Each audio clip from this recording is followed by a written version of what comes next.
From the years 1929 to 1941, the United States witnessed a massive influx of migrants from all over the country looking for refuge and employment opportunities. Amidst these migrants were also countless Mexican individuals and families who made their way to California in search of better opportunities amid the economic downturn at this time. Within all of this migration, photographer Dorothy Lang managed to capture many different photos and give light to many different lives. One of these in particular being the primary source I have chosen to examine.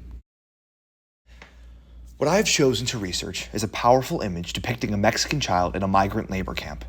There are many ways to view this artifact, but for the purposes of this project, it is beneficial because it represents the harsh realities that migrant communities faced during the Dust Bowl era, and it is incredibly significant because it sheds light on the struggles and resilience of the marginalized during one of America's darkest periods. The Great Depression, a period of economic downturn, had the United States gripped from the late 1920s to the late 1930s and remains to this day one of the most profound crises in American history. Caused by the stock market crash of 1929, the Depression led to nationwide unemployment, poverty, and despair. This economic crisis had far-reaching consequences affecting every community within the nation. In the midst of this economic turmoil, in the 1930s, the southwestern Great Plains region of the United States suffered a severe drought, otherwise known as the Dust Bowl. The semi-arid grasslands, which had been inhabited by settlers since the Homestead Act was passed in 1862, were changed into treeless plains as farmers plowed the land for dry land, wheat, and reduced cow grazing. This resulted in the elimination of prairie grasses, making the ground prone to erosion from severe winds. The drought inflamed these consequences further, which resulted in large dust storms that forced thousands of farm families to flee their homes and become migrant laborers in search of work and food. California, with its projected agricultural work prospects and warm temperatures, became a beacon of hope amidst the despair faced by these migrants. This projection turned out to be true in the sense that the agriculture found here was pivotal, producing over half of the nation's oranges, grapes, walnuts, carrots, and lettuce. However, the issue lies with the fact that many migrants encountered a handful of problems upon arrival, these including overpopulation, discrimination, and low wages.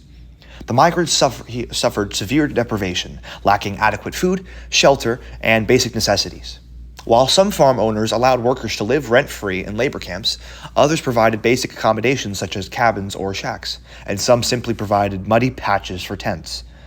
Many newcomers built makeshift shelters along irrigation ditches or in vacant fields near large ranches. The sanitary conditions found throughout these camps were very poor, and especially during rainy seasons when outhouses flooded, contaminating drinking water. The peak migration years of 1936 and 1937 saw an increase in population living in shameful conditions, which ended up resulting in the widespread spread of diseases such as typhoid, smallpox, tuberculosis, malaria, and pneumonia. And in an effort to address the housing crisis, the Farm Security Administration, or the FSA, established 10 federal camps in 1937, offering better living conditions than migratory labor camps. However, these camps were insufficient to meet the overwhelming demand for migrant housing. Most often associated with these camps were large commercial farms, which specialized in particular crops and relied heavily on a transient workforce, which was primarily composed of Mexican migrants who followed a seasonal migration pattern. These farms were specialized in one or two crops and relied on laborers who arrived at harvest time and departed after the crops were collected. Mexican farm workers fulfilled the demands of this rigorous lifestyle by working during the harvest season, returning to Mexico for the winter, and then coming back in the spring to resume work. However, the onset of the Great Depression disrupted this arrangement. New immigration laws led to the deportation of numerous Mexican workers, resulting in a shortage of labor, and this shortage attracted even more local Dust Bowl immigrants to settle in California's farming valleys. Throughout the process of migration and settlement, these Mexican laborers encountered numerous challenges, with the most common being discrimination and racism. Americans saw them as competition for jobs that were already scarce in a time with record-high unemployment.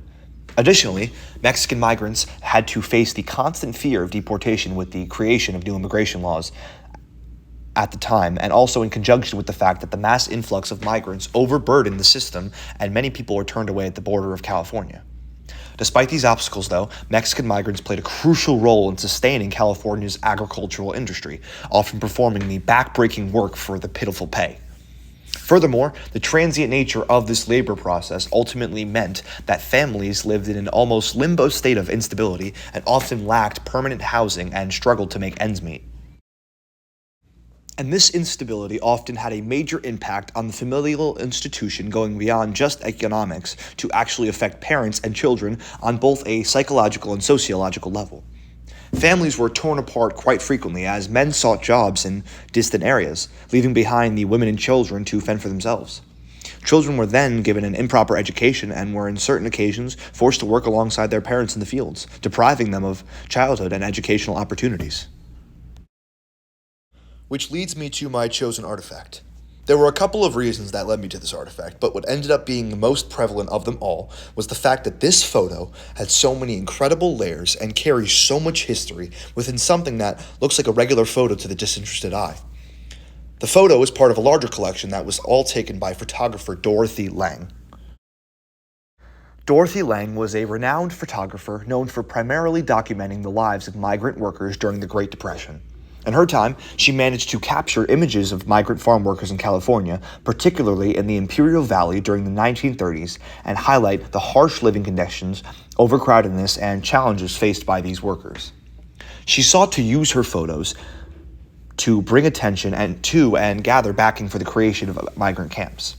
Although faced with initial challenges in capturing media interest, her efforts eventually earned acknowledgement and now are recognized for their historical significance during such a critical period in American history. Diving into the photo itself, we are presented with a rich portrayal of the harsh realities faced by migrant families during this time. The image shows a young Mexican child, whose gender we don't know but draw conclusions that it is more than likely a girl based upon the hair. Sitting in the center of the frame, she appears solemn, her gaze fixed downward and her face partially obscured by her hand. Despite her youthfulness, her posture exudes a sense of defeat, while simultaneously resilient, as if she is bearing the weight of her situation. The photograph's visual elements, such as the barren landscape and the makeshift shelter in the background, highlight the horrid living conditions faced by the workers and their families.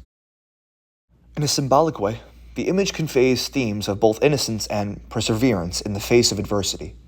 The presence of the young child in the harsh landscape of the labor camp demonstrates the human spirit's resilience in the face of hardship.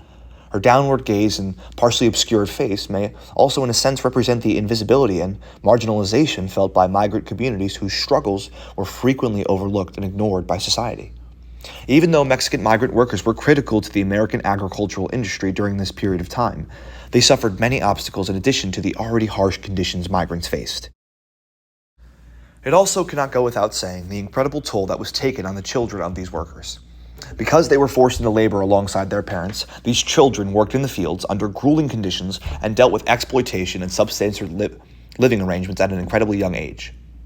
Educational barriers were also prevalent for these children, as many schools at the time practiced segregation, and many Mexican children were denied access to education.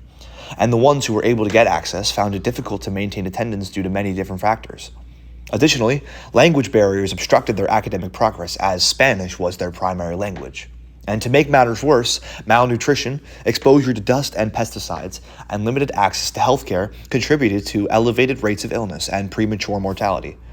All of these factors had a profound impact on the mental and physical well-being of these children. Despite the challenges faced by Mexican migrants, their resilience and perseverance has stood the test of time. Through support from each other in a familial way and strength and determination, these immigrants navigated through adversity. Dorothy Lange's photograph encapsulates this spirit, and through her lens, this, alongside many other stories, became powerful catalysts for social change at the time and are still powerful and memorable to this day. Ultimately, the experience of not only this child, but all of the photos captured by Dorothy Lange serve as a touching reminder of the unconquerable resilience of the human spirit, even in the most trying circumstances.